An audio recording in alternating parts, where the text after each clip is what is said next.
எனக்கு அந்த ஒரு கடவுள் நிலை அப்படி அதை பத்தி எனக்கு வந்து நம்பிக்கை அதை பத்தி பெருசா தெரியல. வரும் பட் வந்து வரும். அவருக்கு வந்து அந்த ஒரு அன்பு, அந்த ரேசிசம் எதிராக பேசியிருக்கிறது, அனைவரும் சமம்னு சொல்றது, அதுல வந்து நான் வந்து ஒரு ஆச்சரியமா தான் பாக்குறேன்.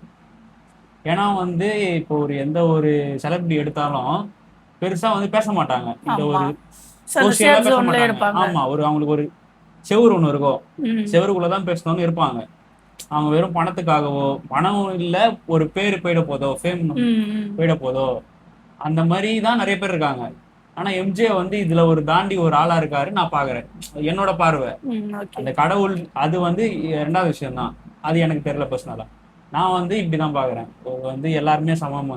ரேசிசம் எதிராக இந்த கருப்பின மக்கள் அப்படிலாம் இல்லாம ஒரு மனுஷனா பாக்குறாரு. அப்படி. எல்லாரும் பார்க்கணும்னு ஆமா. நினைச்சாரு. அதுதான் வந்து நம்ம எம்ஜே கிட்ட இருந்து கத்துக்கிறேன். கத்துக்கிறது. தேடல் தான் வாழ்க்கையே. ஓகே. இப்போ வந்து நம்ம எந்த விஷயத்த ஏதோ ஒரு விஷயத்த நம்ம தேட போய் தான் நம்ம அறிவு வளருது. ஏதோ ஒரு விஷயத்த நம்ம தேட போய் தான் நமக்கு அவளை கண்டுபிடிக்கலாம் பண்றோம்.